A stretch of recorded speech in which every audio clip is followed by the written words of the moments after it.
Handoff to Jonathan Taylor. Huge hole. He's at the 30. He's going to go. 10, 5, touchdown. Jonathan Taylor made a man miss the line of scrimmage and then runs it into Pater. And a one-handed INT. Are you kidding me? Kenny Moore. What a play by Nyheim Hines.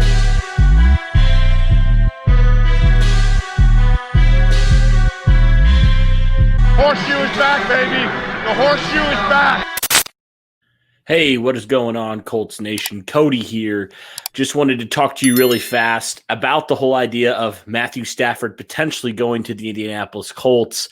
I know Michael and I made a video. It actually just kind of turned into a 2021 offseason podcast, live stream type of thing. I know my audio was cutting in and out, so it wasn't the best quality. So I thought I'd just make another quick video on my thoughts on why I feel like Matthew Stafford and the Indianapolis Colts are perfect fits for each other, and the trade would make a whole lot of sense. And let me start here first by talking about why I feel like the Colts and Matthew Stafford, in terms of where the Colts are as a team, where Matthew Stafford is in his career, why that trade makes perfect sense for both sides. Well, first off, Matthew Stafford, 32 years old, going to turn 33 here within the next year. So, you know, the age obviously is getting up there for Matthew Stafford. Up to this point, hasn't really done much, hasn't obviously reached a Super Bowl, hasn't won a whole lot with the Detroit Lions. Obviously, you could point to a lot of different ways with how bad the Detroit Lions have built their team over the past couple of years, surrounded Matthew Stafford basically his entire career with them. You can point to that.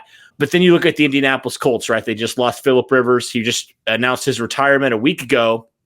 And so, you know, what did we see when the Colts went out and got Phillip Rivers last offseason, right?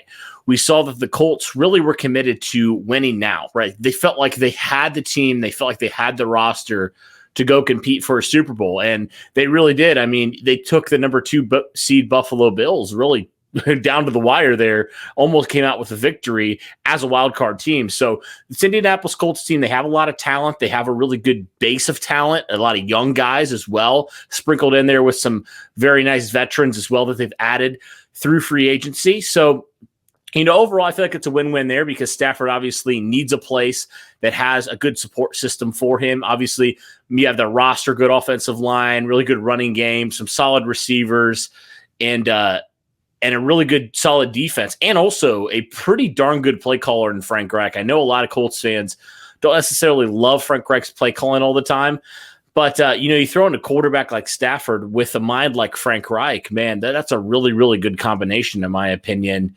So I think for those reasons, that would be potentially a really good marriage there for both those guys.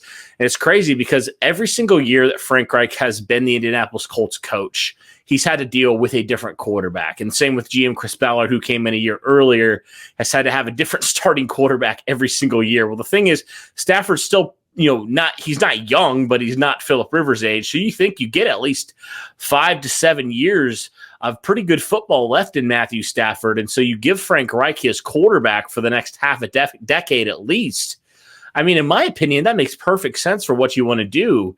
And Stafford's contract's pretty affordable. I know he still has 2 more years on that contract, which is definitely good. And, you know, kind of looking at, I'm going to pull it up here of his actual contract and what that would look like. I know it's fairly reasonable.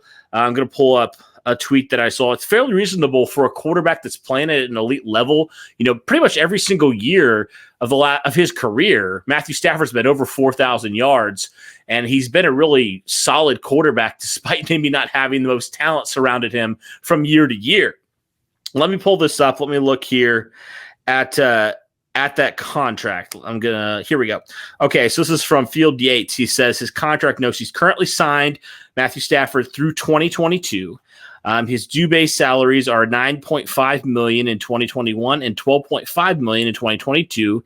Has a $10 million roster bonuses and $500K workout bonuses in each year. Cap hits for the acquiring team would be $20 million in 2021 and $23 million in 2022. So incredibly affordable for the type of quarterback that Matthew Stafford is, which I think is really important. So the Colts would get him pretty reasonable for the next couple years.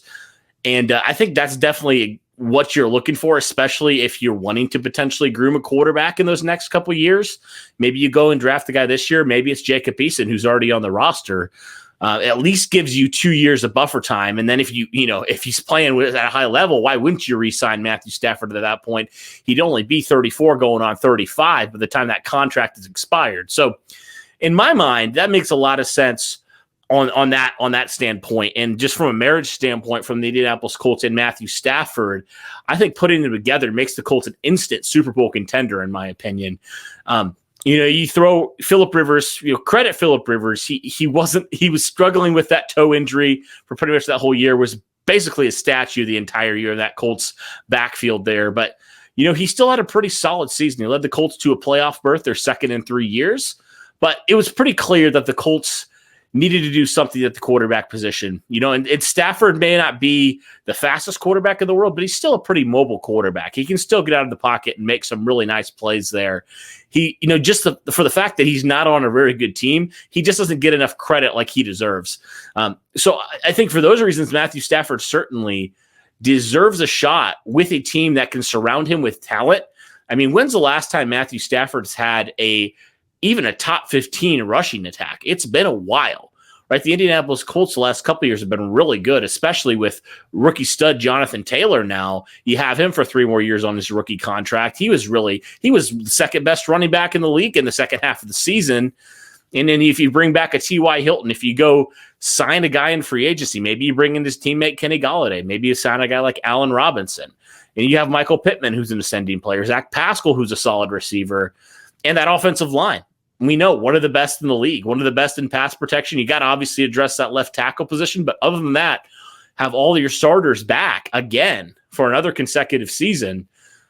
And also the defense, right? You have a pretty solid defense. I know there were some leaks at certain points in this defense, but far and away better than anything Matthew Stafford ever had in Detroit. And just coaching-wise, I mean, the coaching stability is huge. I mean, how many coaches has Matthew Stafford had? And it seems like a lot of them aren't even offensive-minded coaches. A lot of them are the defensive-minded coaches. So you think about all that. You think about the pairing with Frank Reich and just, how good you think that marriage potentially could be. I'm really intrigued because we saw that glimpse of what this Frank Reich offense could be with an elite quarterback like Andrew Luck, right? Now, obviously, we only saw 1 year of that. But you throw in a Matthew Stafford, who's been a borderline top 10 quarterback for his entire career.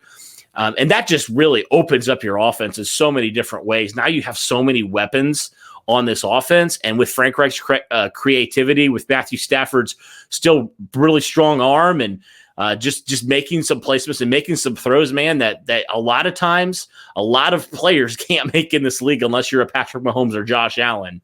So I think for all those reasons, it just makes a lot of sense to me that the Colts should pursue Stafford hard. Now, the question is going to be, right, what is it going to take? What's the compensation going to be in order to get a guy like Matthew Stafford? Now, I know like when it came out about Stafford and the Lions, they said they were going to look for a trade partner. I know the 49ers potentially could be interested. I know they're the big one, and a few other teams that are kind of quarterback needy as well. But I think potentially it could take a first-round pick. It could take that 21 overall pick.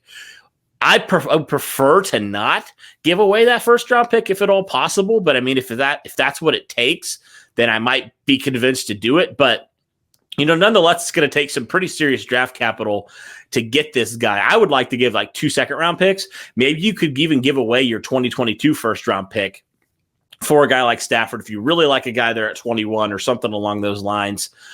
Because in reality, if Stafford's healthy, you're going to be picking probably later than 21. If we're being completely honest, you're probably going to get past the wild card round with all the talent you have on this roster. So it might make sense to give away potentially a later pick for next year for a guy like Matthew Stafford.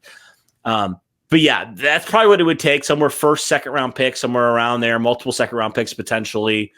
And also, what are the Lions going to give? And I always kind of question this and kind of wonder about this. Whenever it comes out that a player wants to be traded, does that kind of decrease their trade value at all? I mean, I know in this case, it seemed like it was more of a mutual way, and I know some teams are pretty quarterback needy, but does it potentially bring it down from a first round pick to a second round pick, for example? I don't know exactly. I'm not going to pretend to know, but that's just something of note that I've thought about a little bit in this whole process. But saying this, I think Matthew Stafford, honestly, in my opinion, gives the Colts the best chance to win and win now and compete for Super Bowls the next 5 to 10 years, honestly, because the guy's not an old quarterback, right? He's only like 1 or 2 years older than what an Andrew Luck would be, and he was drafted 3 drafts before. So this guy came in pretty young. He has a ton of experience. There's only, I think the biggest caution I would have is just he's dealt with some injuries the last couple of years. He had that thumb injury this past year. He had the back injury the year before. But part of it I think is just the lack of protection around him and the lack of stability around him. Sometimes he just takes some big hits and stuff like that. So I think with this offensive line with Frank Reich, he'd probably be a lot more durable, honestly. But that is something that is you have to be aware of if you're trading for a guy. And there is a little bit of risk there because he has been a little banged up from year to year. But that's kind of does it, I think, guys, for my thoughts on should the Colts go after Matthew Stafford and why I believe that Matthew Stafford and the Indianapolis Colts are a perfect fit. And if the Colts are somehow able to land number 9, man, they are a Super Bowl contender year in and year out for the next 5 to 10 years. So that'll do it for this one, guys. Thanks so much for tuning in. And as always, go Colts. Yeah.